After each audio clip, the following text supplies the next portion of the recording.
కూటమి పాలనలో పెట్టుబడులు రావడమేమో గాని ఉన్న పరిశ్రమలే మూతబడిపోతున్నాయి.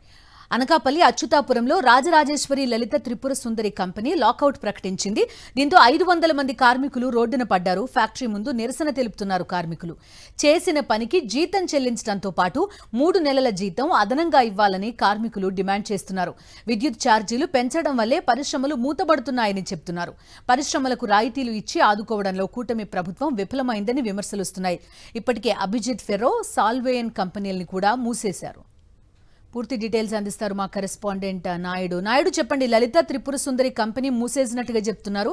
ఇది మొదటి కంపెనీ కాదు విశాఖ పరిధిలో. నాకు తెలిసి ఇప్పటికే చాలా కంపెనీలు మూసేసే దిశగా వెళ్తున్నాయి.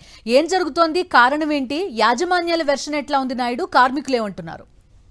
ముందు అనకాపల్లి జిల్లా అచ్యుతాపురం సజ్జలో వరుసగా కంపెనీలు మూసివేయడం పట్ల కార్మికులు ఆందోళన చెందుతున్నారు. ఈ రోజు రాజరాజేశ్వరి త్రిపుర సుందరి ఎలైట్ కంపెనీని లాకౌట్ ప్రకటించడంతో 500 కార్మికులు వీధిన పడ్డారు. వారంతా కూడా తమ కుటుంబాలు ఏవైతే ఉన్నపలంగా ఉద్యోగాలు తీసేస్తున్న ఆందోళన అయితే వ్యక్తం చేస్తున్నారు.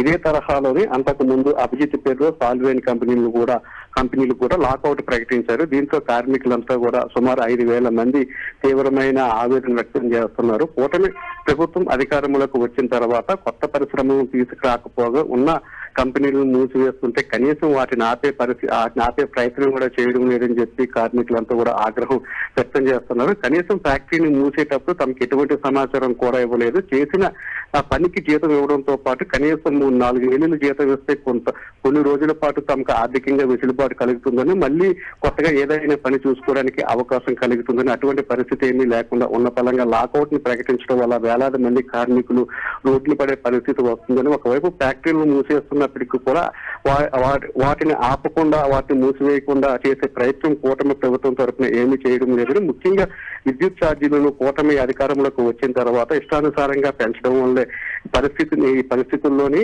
కంపెనీలు మూసేయాల్సి వస్తుందని కార్మికులు చెప్తున్నారు. మరోవైపు యాజమాన్యం కూడా అదే తరహాలోని ప్రకటనలు చేస్తుంది. ఇప్పుడున్న పరిస్థితుల్లోని తాము కంపెనీలను నడిపే పరిస్థితులు లేమని, విపరీతంగా విద్యుత్ ఛార్జీలు పెరగడంతో పాటు తమకు కావాల్సిన రాయితీలు కూడా ఇవ్వడంలోనే ప్రభుత్వం విఫలమవుతుందని, అందువల్ల ఫ్యాక్టరీలను తప్పక మూసేయాల్సిన పరిస్థితి ఏర్పడుతుందని చెప్పి యాజమాన్యాలు చెప్తున్నారు. మరోవైపు కార్మికులు మాత్రం ఇదే తరహాలో రానున్న రోజుల్లో ఇంకా ఎన్ని కంపెనీలు మూసేస్తారు, ఎంతమంది కార్మికులు వీధిని పడాల్సి వస్తుంది, ఎంతమంది రోడ్డును పడాల్సి వస్తుందని ఒక ఆవేదన అయితే వ్యక్తం చేస్తున్నారు. ఇప్పటికైనా కూటమి ప్రభుత్వం స్పందించి భవిష్యత్తులోనైనా సరే ఫ్యాక్టరీలను మూసివేయకుండా తగిన చర్యలు తీసుకోవాలని డిమాండ్ చేస్తున్నారు. అచ్యుతాపురం సజ్జలోని దివంగత వైఎస్ రాజశేఖర రెడ్డి హయాంలో స్థానికంగా ఉన్న యువతకు కానీ లేదంటే మహిళలకు కానీ పెద్ద ఎత్తున ఉపాధి అవకాశాలు కల్పించడం కోసం ఈ సజ్జను ఏర్పాటు చేయడం జరిగింది.